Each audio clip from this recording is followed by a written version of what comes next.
Hello, I am Orange Cat, and this is my analysis of Toonami's ratings for March 9th of 2019. First off, we had Dragon Ball Z Super. It went down 4/100ths of a point this week to a .38 in the ratings.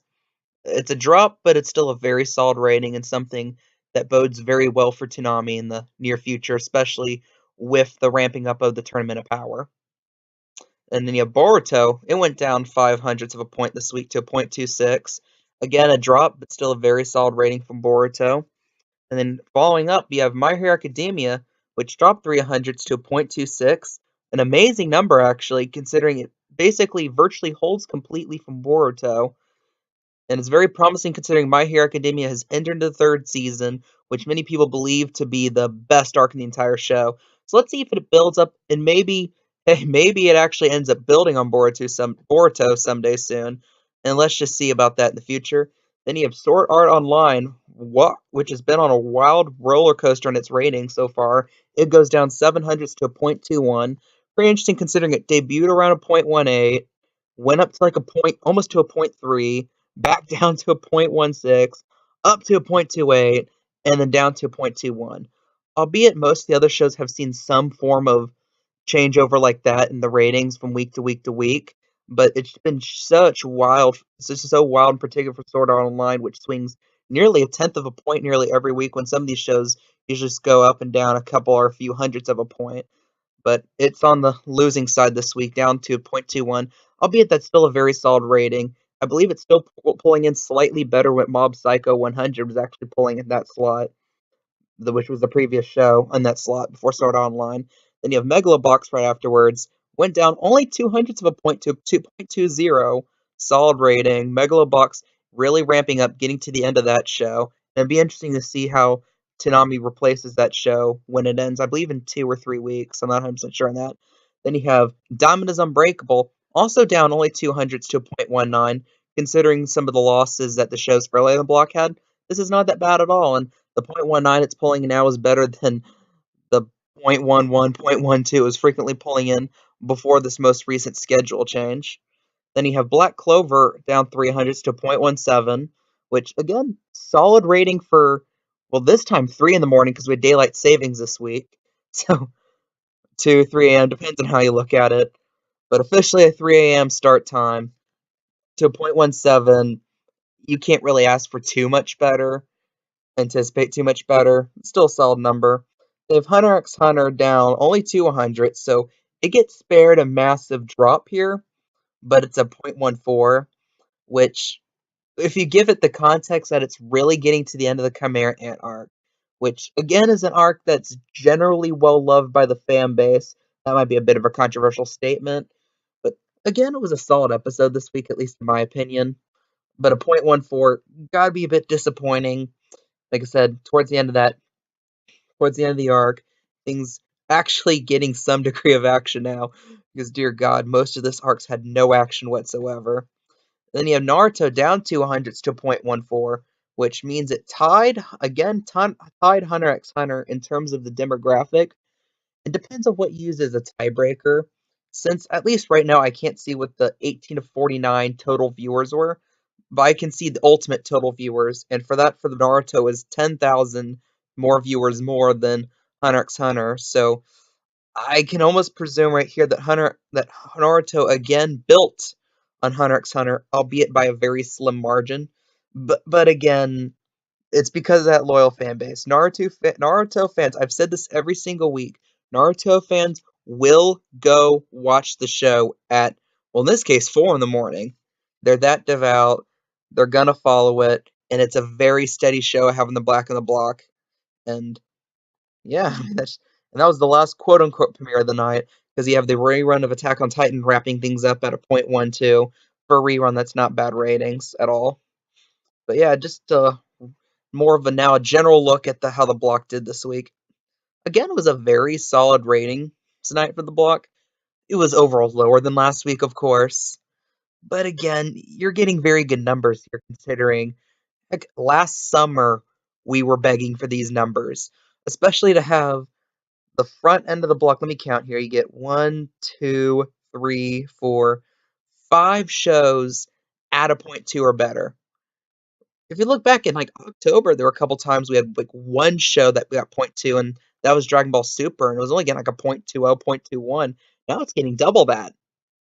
It was partially because we went from what was filler or like the weird filler in between the Tournaments of Power parts of the arc to now just the Tournament of Power, some of the more interesting shows in the entirety of Super, and a lot of people are really coming in to watch that.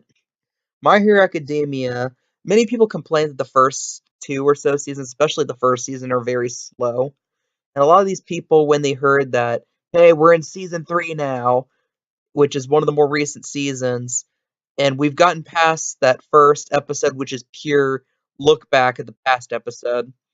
And also, it doesn't hurt that this week was a very, let's just say, a very fan servicey episode, and that helps too. Which kind of helped, like, fully coolly progressive. What I remember is that it, and I'm gonna connect this a bit with Sword Art Online Alicization too. The ratings were very yo-yo for that.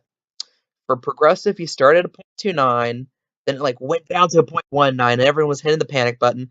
And then the third episode, if anyone remembers the third episode of Fully Coolly Progressive, it was the beach episode. And let's be honest, a lot of people tuned in just to see Haruko and just to see Jinyu in bikinis. And it helped. The rating that episode was over a 0.3, which is far and away the best that any episode of either of the two iterations of Fully Coolly debuted last year got. Which, to connect to My Hero Academia, is fan service is going to keep the ratings up. I mean, you can question the integrity of it, but it's going to bring in the ratings. It's just like in general TV, you have shows like The Bachelor, which are just like complete trash television, but they pull in great ratings. It's because although people like know they shouldn't like it and know that they really shouldn't like watch it, they're gonna watch it anyway because it's a guilty pleasure. And like I said, connecting it to Sword Art Online, just how up and down the ratings have been. Albeit if a low for the show is like a 0.21, that's a very high and a very good low to have. And of course, and then now like Megalobox 0.20, it's a good rating. I mean, especially considering it's had like 3 weeks and it's like 13 episode, a short 13 episode run. This is a sprint of a show. A 13 episode run to have 3 weeks where you don't air any new episodes because of various breaks. Like you had the two marathons at the end of the year for Christmas and for New Year's, and then to have Alicization's 1 hour premiere take up one of your weeks. It usually slows down and kills show's momentum, and it looks like here Megalobox still has a good bit of momentum right now. And again, I guess here's my weekly look into Hunter x Hunter and me kind of complaining about the show. As much as I really come to like the Chimera Ant arc in general, albeit this was not a bad episode. What Hunter x Hunter does when it's good, it's when it can combine fighting with deep strategy. And you see this at parts with this Chimera Ant arc. Particularly, in my opinion, the Welfin versus Ikalgo fight. This is kind of a controversial opinion. The Welfin versus Ikalgo fight was probably the best fight in the entire arc. It was like kind of in a bit of a throwaway, a one episode fight, but you have this whole concept of Ikalgo being infected with these worms and figuring out how to defeat these worms and how to connecting it with Welfin's emotions and how Welfin came in with strategy too. Like you have this fight where it's just two guys standing almost next to each other in this control room, and it's able to create the most poignant tension of the entire arc. Admittedly, more so than Netero versus Miriam, whatever. Which admittedly was also a very good fight. No, I'm not gonna say it's a bad fight, but yeah.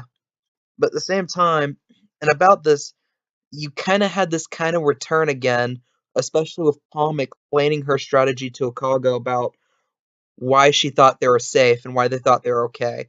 And I like that, which was, albeit I would kind of like to see Welfin actually killing Yuppie rather than just him about to fight Yuppie and then Poof finding Yuppie dead. But at the same time, decent episode. Looking forward to, I believe there's only 2 episodes left. Looking forward to how they end this, especially the concept of Poof coughing up blood. I'm interested to see where it goes from there, but I don't think it's going to improve really from this 0.14 rating. It's just a lot of people are burnt out on this arc, and a lot of people might just be burnt out on that show in general. And we'll only see that in a few weeks when the chairman election arc starts, and we'll only see then. But in general, that's really all I have to say about that. And look again, Attack on Titan's just Attack on Titan reruns.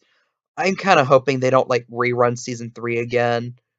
I'm just hoping they find at least put another change out a rerun, not 330, or add a new premiere and have the first time in a long time have a only a premiere arc, not arc, only a premiere only block, no reruns.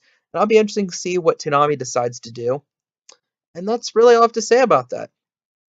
What do you guys think? Do you think these ratings are good? Do you agree with anything I'm saying? Are you disagreeing with anything I'm saying, especially if my opinions about the concept of fan service and my opinion on Hunter or Hunter Hunter? I've heard people call it just Hunter Hunter. I call it Hunter X Hunter because the X is in the middle. I could be wrong. Tell me, am I pronouncing it right?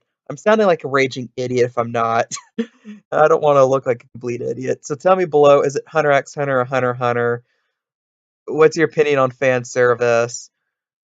Are you liking any of these shows? Do you think any of these shows should just get removed from the block? I would like to hear it. And if you like this content, please subscribe. I'd really appreciate that. I am Orange Cat, and that is all.